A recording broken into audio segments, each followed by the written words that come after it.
ছোলা আর মটর ডাল সেদ্ধ করে নিয়েছি, প্রেসারে করে সেদ্ধ করে নিলাম। কড়াইতে সর্ষের তেল দিয়ে দিলাম।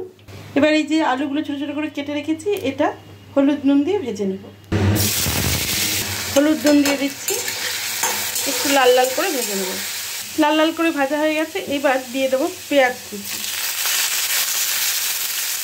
দিয়ে দিচ্ছি রসুন, পেঁয়াজটা দিয়ে দিয়েছি। এবার ভেজে নেব। দিয়ে দেবো কারি পাতা,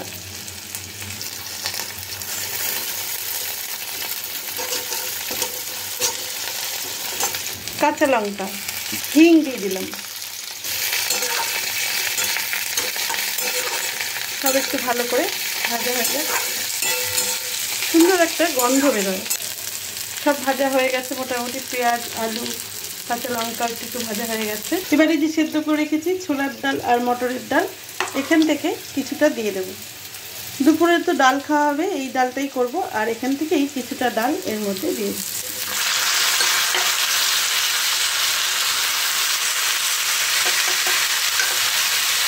ভালো করে একটু মিশিয়ে নিচ্ছি। হলুদ আর দেবো না, শুধু নুন দিলাম। আলু ভাজার সময় যে হলুদটা দিয়েছিলাম তাতেই হয়ে যাবে।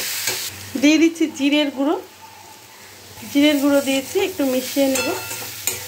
একদম ড্রাই হয়ে গেছে একদম, তাই জন্য একটুখানি জল দিয়ে নিলাম, সাতলাতে হবে তো। এবার দিচ্ছি ধনের গুঁড়ো, এটাও একটু মিশিয়ে নেব। এটা কিন্তু লুচি রুটির সাথে দারুণ লাগে খেতে। সব ডাল গলবে না, কিন্তু কিছু কিছু ডাল গলিয়ে দিতে হবে। যেহেতু আমি কাঁচা লঙ্কা দিয়েছি আর বেশি ঝাল করব না খুব একটা, তাই জন্যে আমি অল্প একটু শুকনো লঙ্কার গুঁড়ো দিই।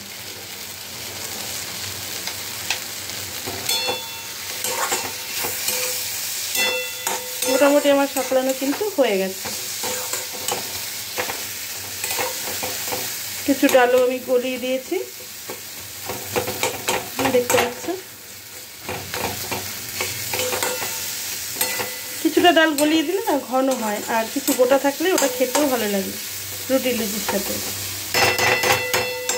এইভাবে তোমরা একদিন করে দেখো, খুব ভালো লাগে খেতে।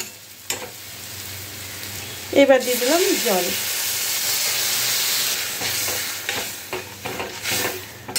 ফুটে উঠেছে, এবার আমি দিয়ে দিচ্ছি থেতো করা আদা। খুব সুন্দর লাগে খেতে, একটু ঘন হবে আরও। এবার আমি সর্ষের তেলে জিরে আর শুকনো লঙ্কাটা ফোড়ন দেব, গরম করে নিচ্ছি। হয়ে এসছে প্রায় এটা। এবার আস্তে করে আমি এটা এর মধ্যে দিয়ে দেবো।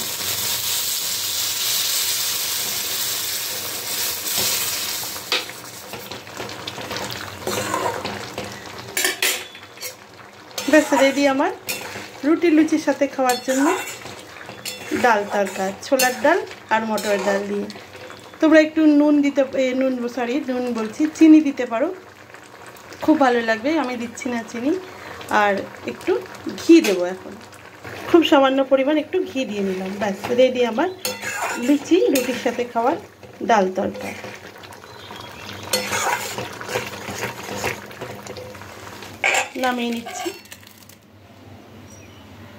নামিয়ে নিলাম, ব্যাস রেডি।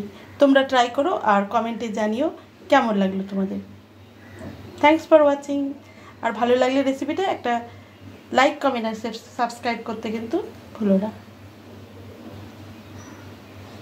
আর ভালো লাগলে রেসিপিটা অবশ্যই একটা লাইক কমেন্ট সাবস্ক্রাইব করে দিও, please please please. Thanks for watching. Tata.